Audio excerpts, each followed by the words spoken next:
Bom, o Momento ABER de hoje vai conversar com o Tárcio, que é proprietário da LTA. A gente vai falar sobre segurança do trabalho. Tudo bem? Tudo bem, você? Tudo jóia. Primeiro vamos entender o que é a LTA. A LTA é uma empresa criada em Barretos, barretense, somos barretenses, né? E é uma empresa voltada para assistência em relação aos assuntos de segurança no trabalho e medicina do trabalho para as empresas de Barretos e região.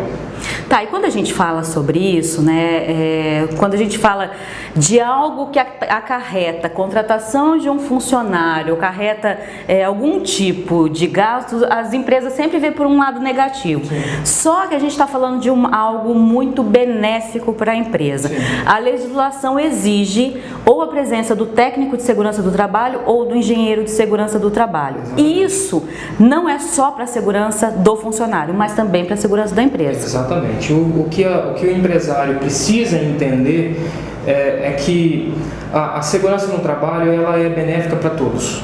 Tá?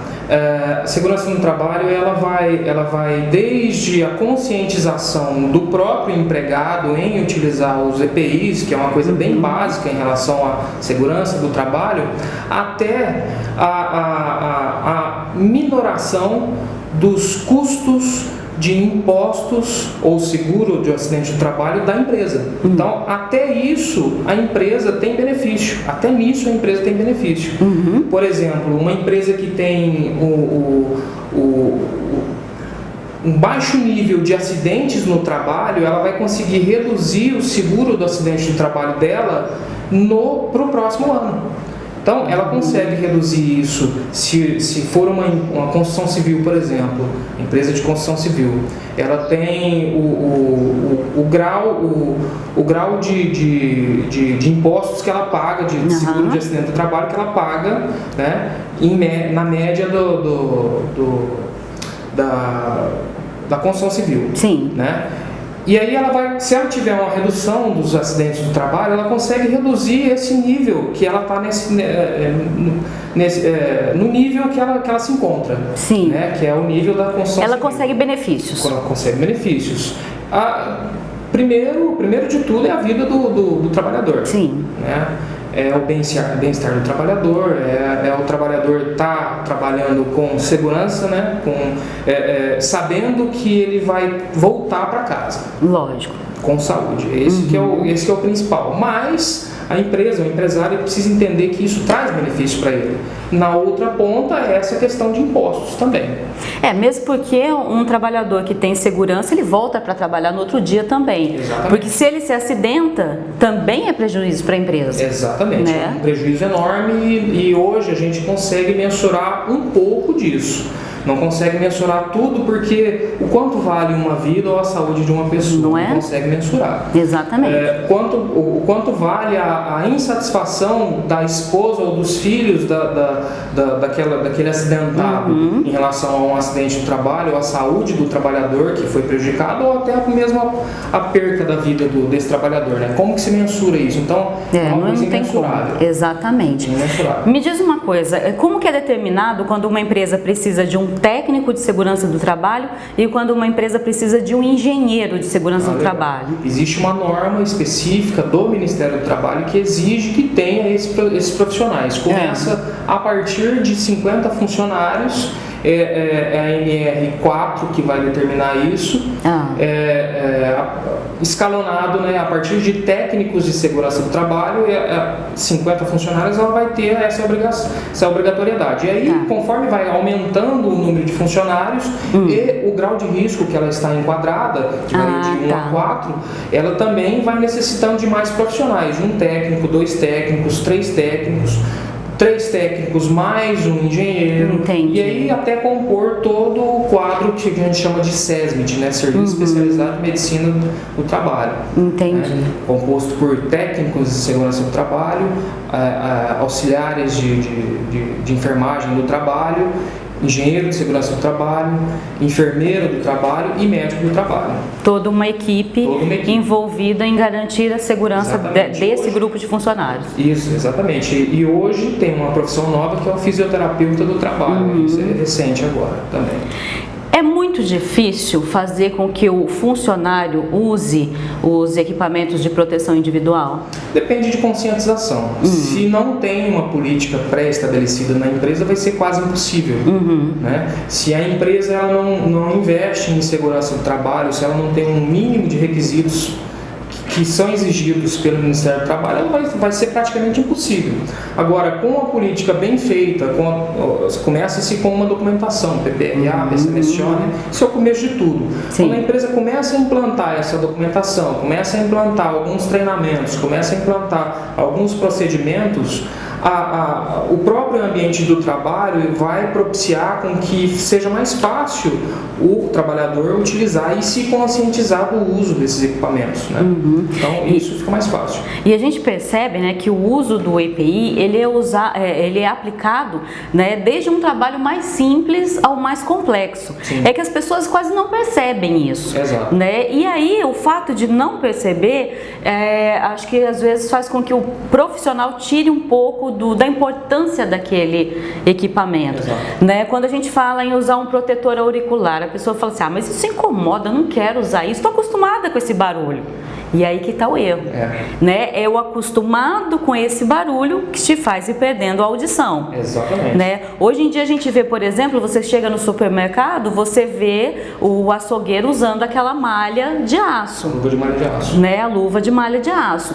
Em vários ambientes, né? Eu estou até chamando a atenção para isso, porque em vários ambientes que a gente frequenta no nosso cotidiano, as pessoas estão usando os EPIs e a gente nem se dá conta. Sim. Não é? Sim.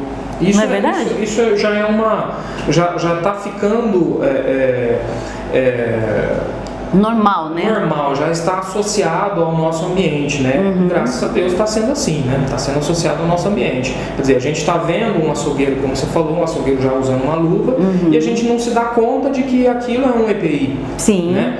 A gente passa do lado de uma obra, vê o pessoal usando capacete, quando usa, claro, né? E não se dá conta que aquela pessoa está utilizando um equipamento de proteção individual. Exatamente. Quer dizer, está bem equipado.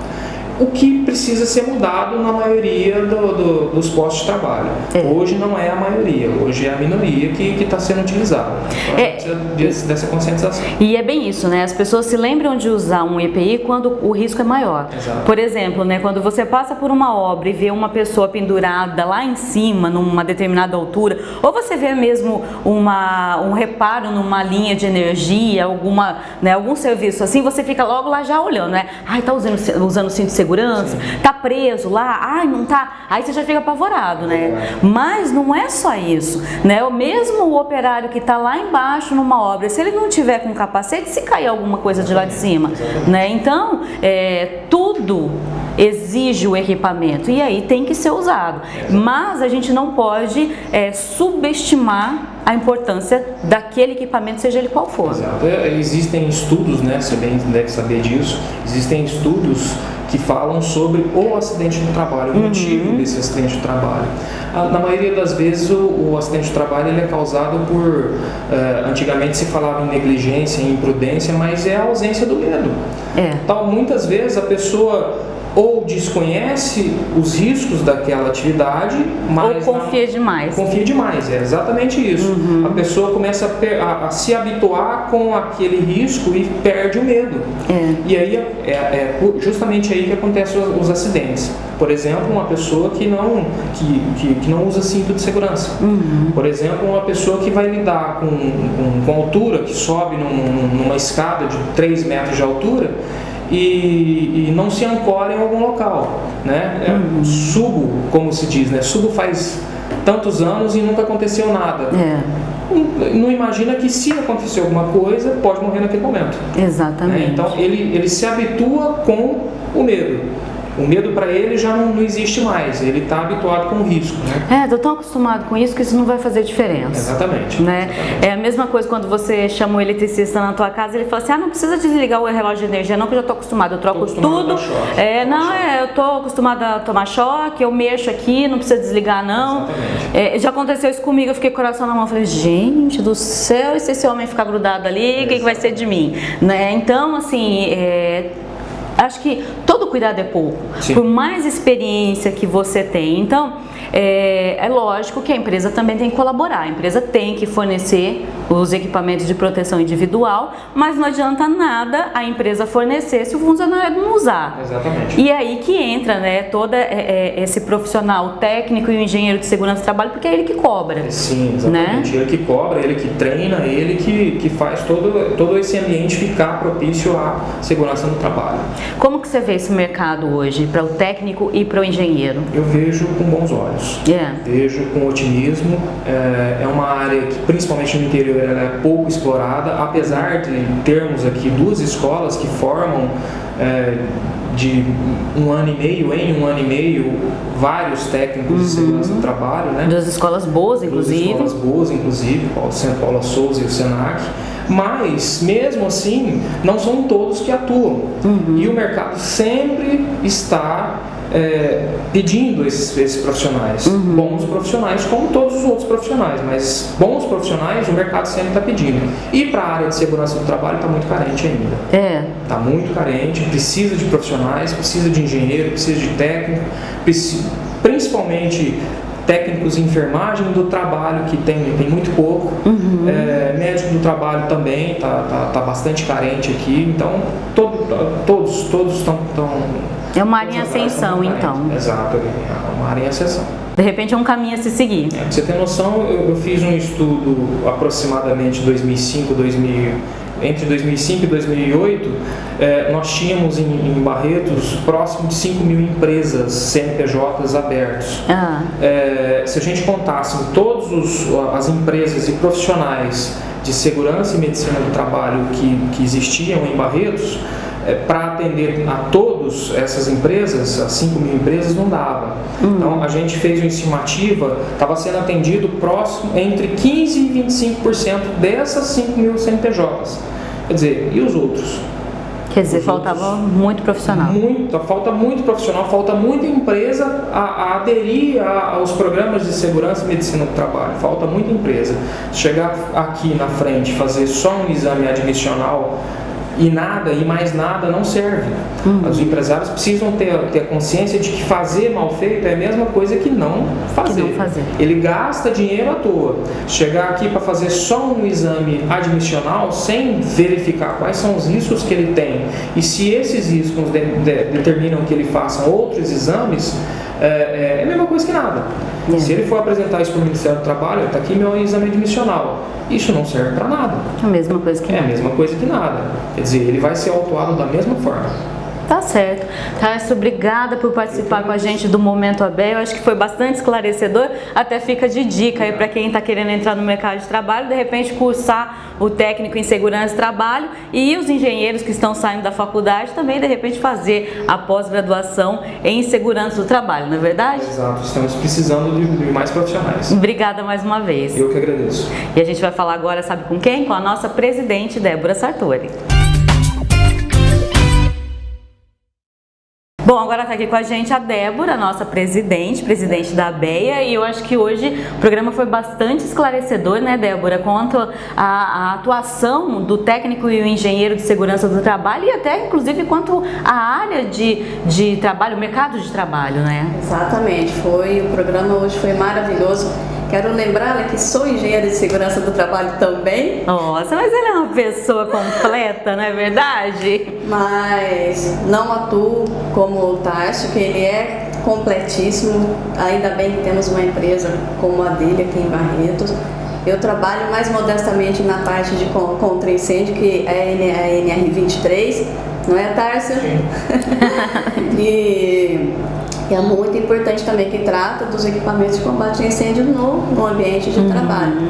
O que nunca é lembrado, né, quando está se elaborando um projeto, e que é lembrado quando dá um problema lá, quando o projeto acabou a construção, aí que lembra. Só pensa depois, né? Só pensa depois. Já falamos isso várias vezes no Momento ABEA, mas é algo que insiste e que é bom sempre lembrar. E toda vez que faz o projeto, elabora-se um projeto, o último a ser lembrado é o combate a incêndio. Então, tá aí mais uma dica, né? Uma dica, então é complicada essa parte, mas a gente está aí para insistir, e o Tarso com essa empresa maravilhosa dele que só vem a agregar. E é bom, né, a gente ter essa oportunidade de, através do Momento ABEA, poder levar essa informação para a nossa população, levar essa informação, inclusive para os nossos estudantes, para quem está procurando também um caminho, né? Hoje a gente falou do técnico e do engenheiro de segurança do trabalho, eu acho que o Momento ABEA leva esse tipo de informação, né, Débora? É bem isso mesmo. E para aquele profissional que não queira atuar como Tarso, que eu disse, ele é completo, tem as várias NRs que a pessoa pode se especializar. A 18, que eu falo que é da construção civil, que regulamenta a construção civil, tem a NR 23, então são vários os segmentos. E fica a dica para o pessoal. É isso aí. Obrigada mais uma vez por estar aqui com a gente. E a gente volta a se encontrar quinta-feira que vem. Muito obrigada, Eliana. E olha, quinta-feira que vem eu também te espero aqui em mais um Momento ABEA, a partir das 21h30 aqui na TV Barretos. Até lá!